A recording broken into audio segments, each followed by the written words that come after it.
global happenings today. We communicate, we analyze global news. Stay tuned. Hello, beautiful people. Welcome to Global Happenings Today YouTube channel.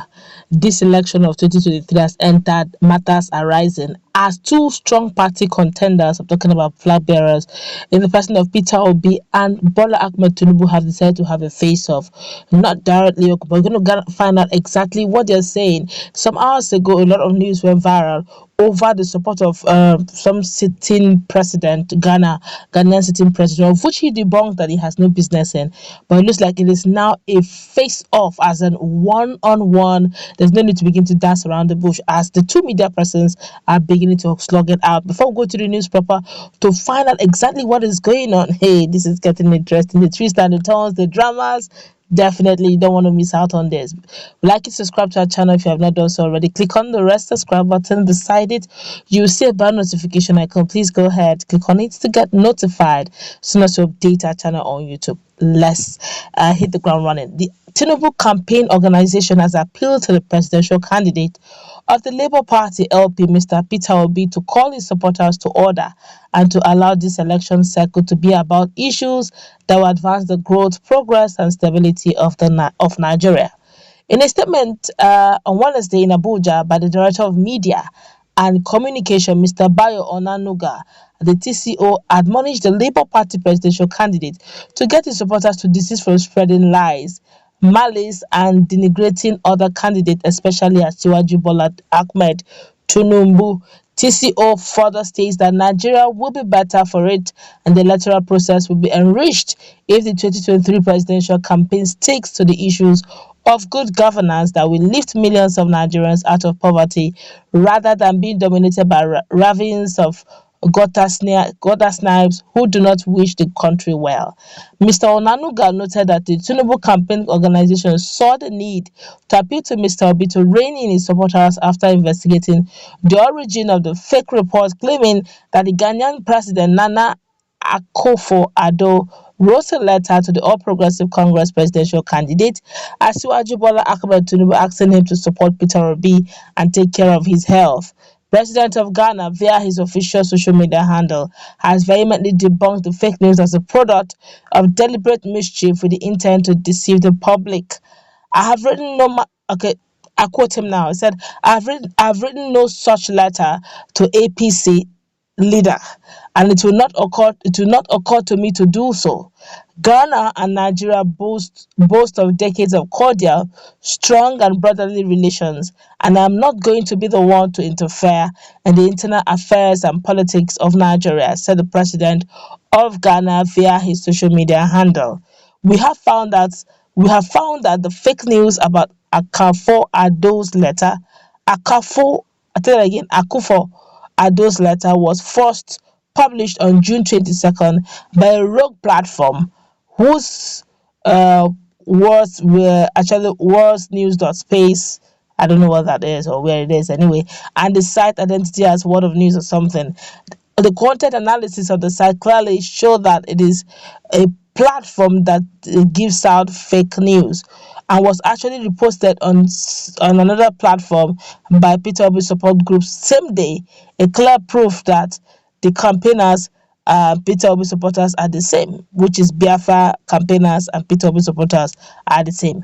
Both the Facebook account and the website are replete with fake stories about Bola Tinubu, including a fake story credited to former governor Akinwumi Ambode, alleging that Tinubu demanded 50 million, I take that again, 50 billion naira monthly payment from him. The statement, of which the statement is in evidence that Lagos did not begin to clock 50 billion naira revenue until after Ambode left office.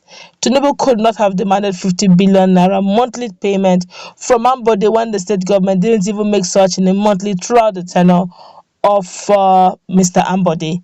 The website which the FB account feeds on also parrots malicious fake news and headlines such as "I am old but my blood is young. Please vote for me. Tinubu begs youth." There's also this most wicked of it all headlines which says, "When I became president, I will build more prison." for Igbos and IPOB members, Tinubu said. The big surprise in all of this is that all the headlines have no supporting stories, and clicking them may bring virus to your system. We have come to the point where it becomes imperative to tell Mr. Obi to show leadership and disavow his supporters who are employing fake news and disinformation as deliberate tools to deceive and poison the minds of unsuspecting Nigerians, Mr. Onanuga reiterated. Okay, let's feel the pulse of Nigeria. I have a lot to say about this, but let's feel the pulse of Nigerians. This one here is saying it's very possible that such rumored letter may have even emanated from Bola Ahmed Tinubu's camp, just to discredit and tarnish the obedient. That's also very possible. It's very possible. All is fair when it comes to the issue of politics in Nigeria. So it's visible. Okay, I'm not saying it's not impossible. I'm also not saying that's exactly what happened, but I feel it's also possible. Everything, hey, this is campaigning period, man. Whatever you think that we used to dislodge your opponent is allowed in as much as it does not bring violence. Okay, let's continue. Another person is saying, someone said this earlier that everything about obedience are lies, fake news, insults, propaganda, and all that and all that. Forget that a house was built on first is sure to collapse soon. But why worry? Even what they are saying looks unreal. Okay, another person here is saying, Tinubu, call your media team to order to stop spreading fake news just to label obedient liars. My God, everybody's talking. Another person here is saying, ìgbà tí ẹṣin sàn ń jẹ ẹlẹ́gbọ̀n ẹnìkan ò rí nígbà tí ẹlẹ́gbọ̀n fẹ́ gba ẹṣin sàn. Aniparo, I don't honestly, I really don't know what he's trying to say. But let's translate. He said, when the Tinubu camp came out with Omasha's obituary, they should know there will be consequences. Okay, all right. He's saying this person here is literally saying that it began with Tinubu himself, or rather Tinubu's campaign team, where Omasha started with the obituary slogan, and the guy said, okay, since everybody have opinions, okay, everybody's entitled to opinions, and this guy decided to have a free reign. Okay, since when Omasha said what he said, the Bola Ahmed Tinubu's team did not call him to order over the obituary statement he made in the person of Peter Obi and his supporters.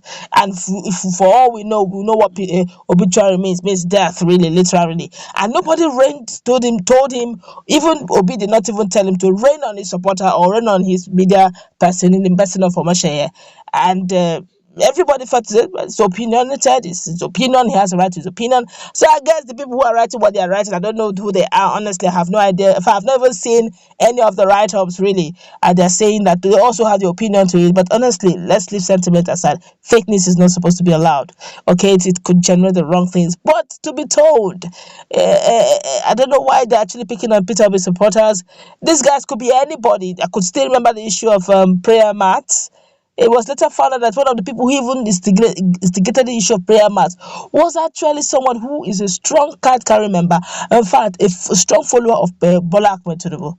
He took, so to speak, at some point he had to delete his tweet when he realized that his tweet was generating a lot of attention. He deleted his tweet and deleted his account.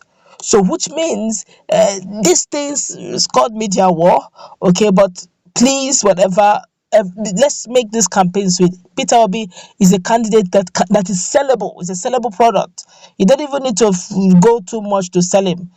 His countenance, his antecedent, his integrity speaks volumes for him. His age speaks volume for him. His past antecedent speaks volume for him. So it's very easy to sell. So you shouldn't even you shouldn't be finding yourself in media wars. If that's my personal opinion. But just as Bola Ahmed Tinubu's team is begging Peter Obi to rain on his supporters, I think it should be vice versa as well. It should also rain on Omosheye and his Bola Ahmed Tinubu to also rain on his supporters to stop tarnishing the image of Obi personal one coin. Anyway, let's go wrap it up. Let's visit our comment section. What's your take? Have a